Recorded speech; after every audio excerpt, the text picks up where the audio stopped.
Bilisan no. Lahan nyo nasaan ako. Sa Paco Park ako ngayon. Ngayon ay ilang days na lang at undas na. Or November 1 na.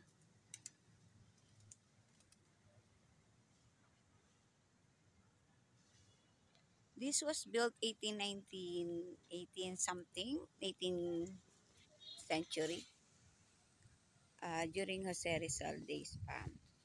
At dito nga pala sa makasaysayang harap ng simbahan kung saan merong fountain. Yan. Yan, fountain yan. Yan sa likod ko. Yun yung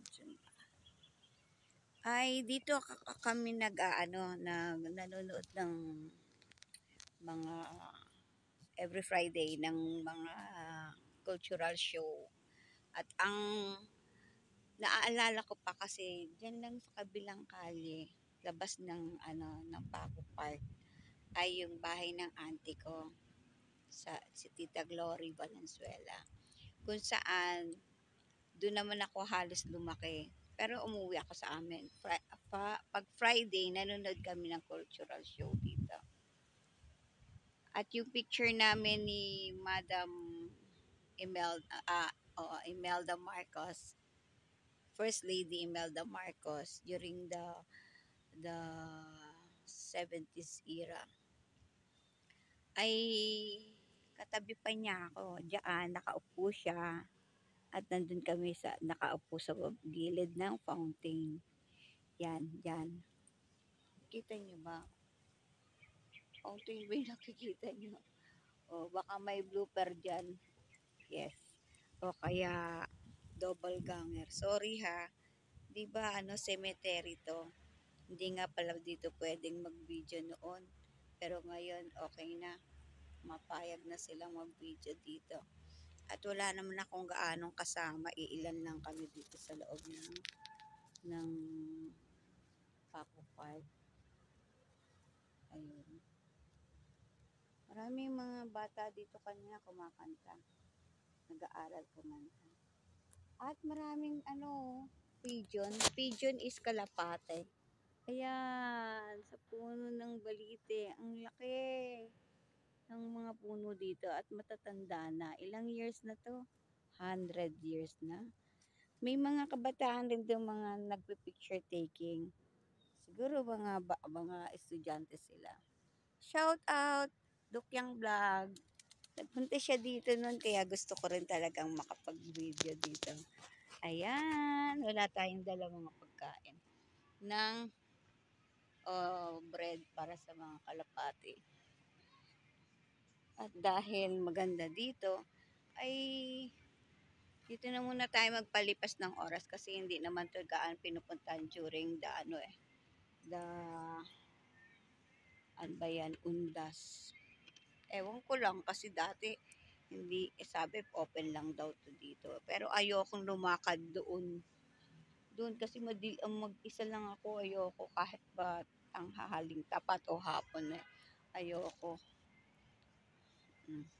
Ayan, nakikita niyo ba? Di ba maganda yung Paco Church? Hindi, ay maraming nagpapakasal dyan.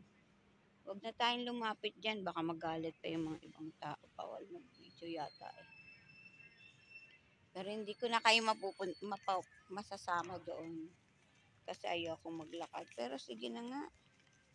Kaya lang kasi, baka hindi pumayag. Makikita ang dami kong dala. Galing nga pala ako sa Yan, maglakad-lakad tayo.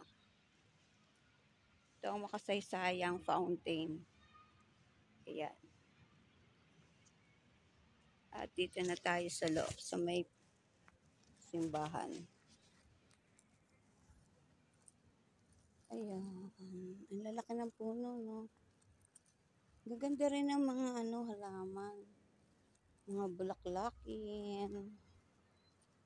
Ganda, no? Ito. Yan, ang ganda, no? Ayan. Ito ang simbahan. Catholic Church to. Sarado siya. Tapos, this chapel, this dome and oval shape had an altar that originally white and gold on each side of the altar are the repositories for the remain of governors and bishops. Tingnan mo nga naman yan. Para lang daw yan sa mga bishop at sa mga governors. Ito nga yun. Pink Sisters Convent Baguio. Yan, mga sa November 11 para daw siya. At marami dito. Hindi na tayo aakyat dyan, no? Kasi hindi ako sanay maglakad sa loob ng cemetery. Meron pa rin dyan sa baba, oh. Mahaba pala siya. Pero ayokong pumasok ba isa lang sa loob. Sumalangit na ang mga kaluluwa dito sa cemetery na Kakapart. At marami pa rin namang mga nakalibing dito. Pero mga panahon pa ng Kastila ito. Ayan. Hindi na natin mababasa yung mga pangalan yan dahil tiyak yung iba dyan, mga ano, oh, 1902 pa siya, oh. Ay, 1912. Mga Rivera. Hindi siya tinanggal, ano. Tapos mukhang ito, bago lang nilibing. Ilang years. Ang hilis. Yan. Nakikita nyo ba? Mga kabeshis. Yung iba dito ay meron pa silang mga natirang mga tawag dito, mga remains or mga buto-buto tiyak ng mga matatanda na. Ayan. Ano ba apelyido niyan? Lalindes. Yaman yan. Mga matatagal na silang nakalibing dito. At meron mga nagpipictorial dito, mga cuties, mga bata. Ayan. Picture. Marami dito yung nagprenuptial na mga picture taking. Yung mga ikakasal. This is the first time na magpakita tayo.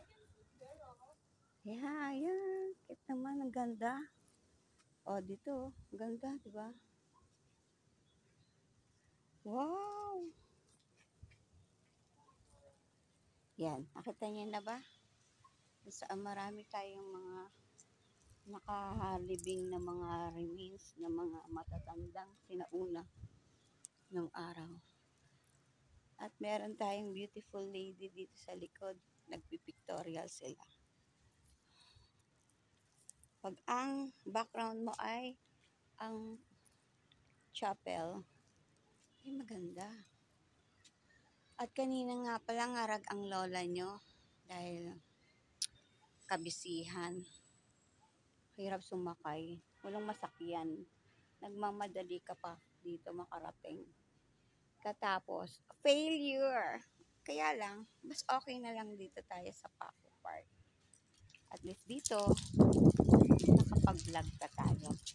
Wala na yung restriction eh. Unlike before. During the starting ng Duterte yata yun eh. Enough limits nila. But this time, wala na yung nakalagay na off limits. Ewan ko kung pintuan to. Ay, oo nga. Pintuan yan. Punta na doon sa kapakalaki ng puno ng balite. Oh, tingnan nyo. Asa na ba itong puno to? Ayan. Ito yung ganda ng bulaklak niyan. Pinky, light pink. Pero maganda, ano. Ayun.